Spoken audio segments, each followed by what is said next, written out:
Have you ever wondered in the middle of the night how, in every era of history, a strange new disease suddenly appears? Something we've never seen before. It spreads like wildfire, kills millions of people, and then mysteriously disappears. And after a quiet period, boom! Another illness rises out of nowhere and takes over the world. This cycle has happened again and again. Take the Black Plague, for example, one of the most terrifying infectious diseases in Europe's history. It didn't stay there, though. It spread across continents, claiming millions of lives. It was so deadly, people started calling it the Black Death. Then came smallpox, a virus responsible for killing between 300 to 500 million people throughout history. And that wasn't the end. We had cholera, measles, the Spanish flu, and countless others. And in our own time, we faced COVID-19. Welcome to Midnight Reflections, where curiosity never sleeps. Now let's find out. Where curiosity never sleeps. Viruses are always around us, constantly present in nature. And as long as we leave them alone, and they leave us alone, everything stays fine. But the moment we begin to interact with them, directly or indirectly, that's when the real problems begin. That's why the very first reason diseases emerge is a sudden shift in human behavior throughout history. And when we say shift, we don't always mean something bad. It could even be a positive change, but still, it opens the door for new diseases to spread. Let's break it down even more. For thousands of years, humans lived in small groups, surviving by hunting animals and gathering fruits. But eventually, people began settling near rivers and practicing agriculture. They brought along livestock, animals they could raise near their farms, for milk, meat, and hides. And that was the first major shift in human behavior. Sure, it was a positive development, but it came with consequences.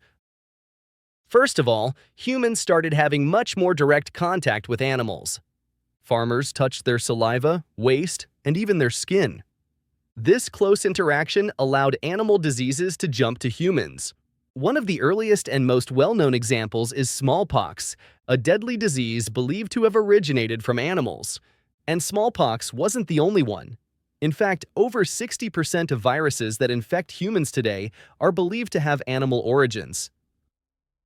Another major change in human behavior that made things worse was when people started gathering in large, dense communities for the very first time.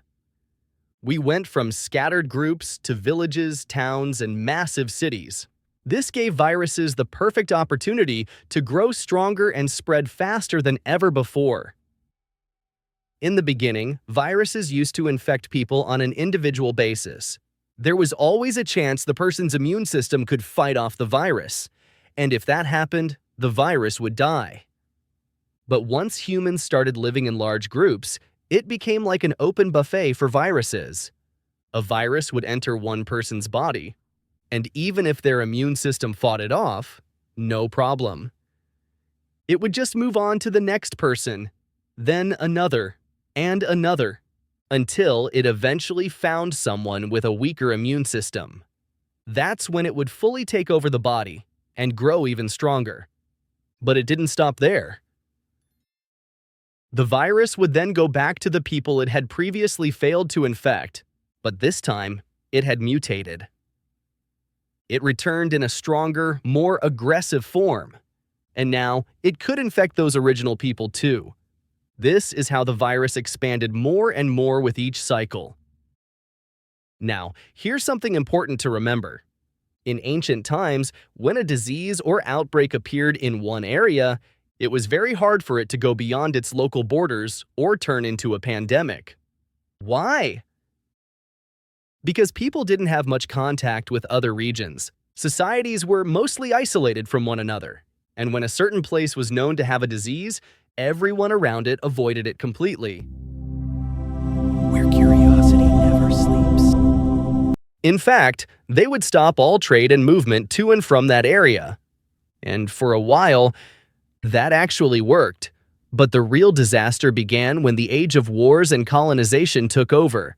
This started mainly during the 11th to 13th centuries, when Europe launched a series of military campaigns known as the Crusades. During these crusades, European forces spread deep into Asia and Africa, bringing with them the diseases and plagues of Europe. But they didn't just spread disease, they also brought back with them the illnesses from Asia and Africa and introduced them into Europe. The same thing happened with the Mongols. The massive military expansions of the Mongol armies across Asia and Europe played a major role in spreading the Black Plague.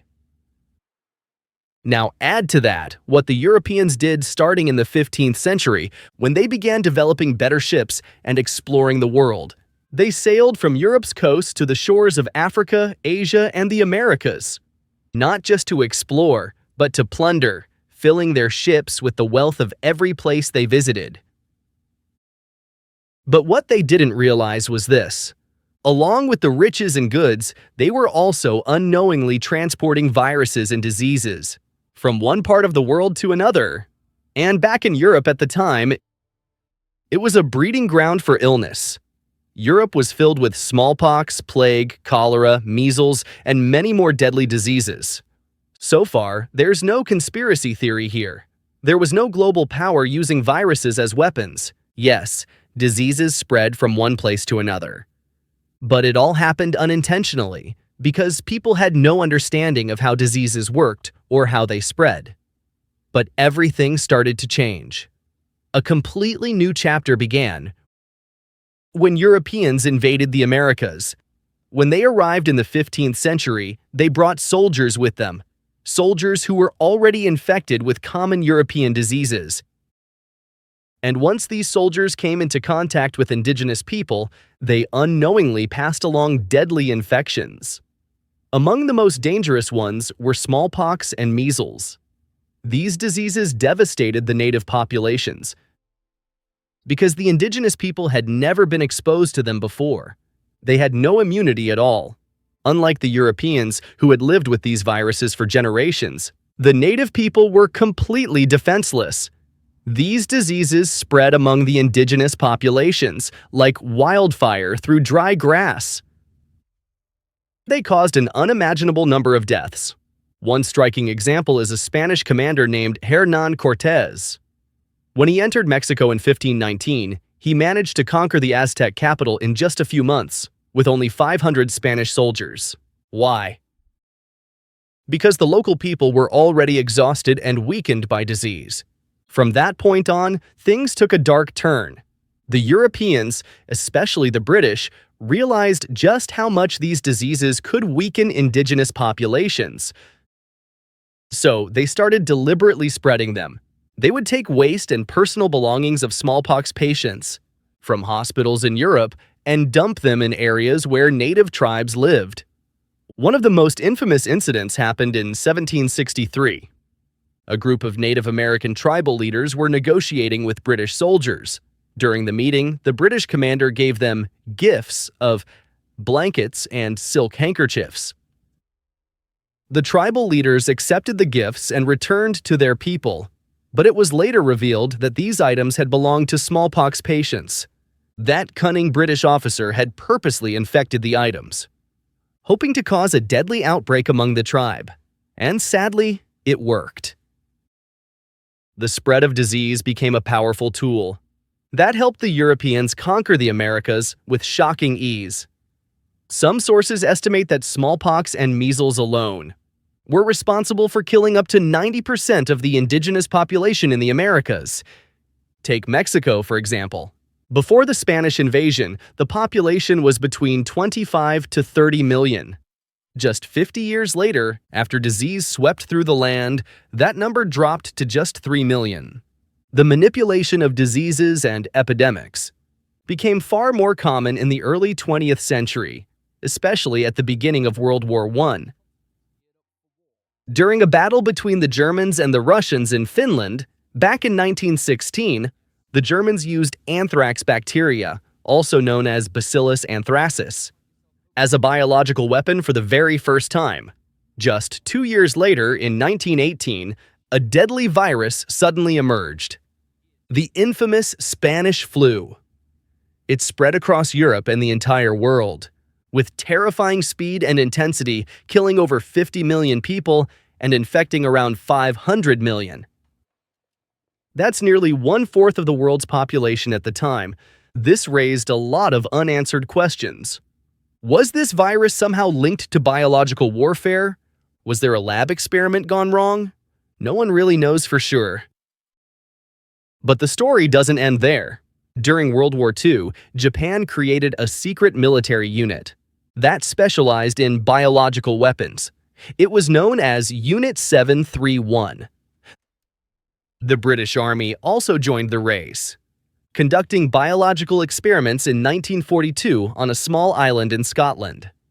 The contamination was so severe that the island remained a restricted zone for 50 years, and the use of biological weapons continued until 1969, when the Soviets attempted an experiment with anthrax. But something went terribly wrong. The bacteria leaked into the city of Yekaterinburg, spreading across a 160-mile radius and affecting the entire surrounding area. And in the end, even though there is now a global agreement known as the Geneva Protocol, which completely bans the development and use of biological weapons, the long history of humankind's dark relationship with disease and war leaves plenty of room for doubt. Yes, there's no concrete evidence that recent viruses were created on purpose, but there's also nothing that fully rules it out. Now you know. Got more midnight questions? Drop them in the comments. Stay curious, and I'll see you in another Midnight Mystery.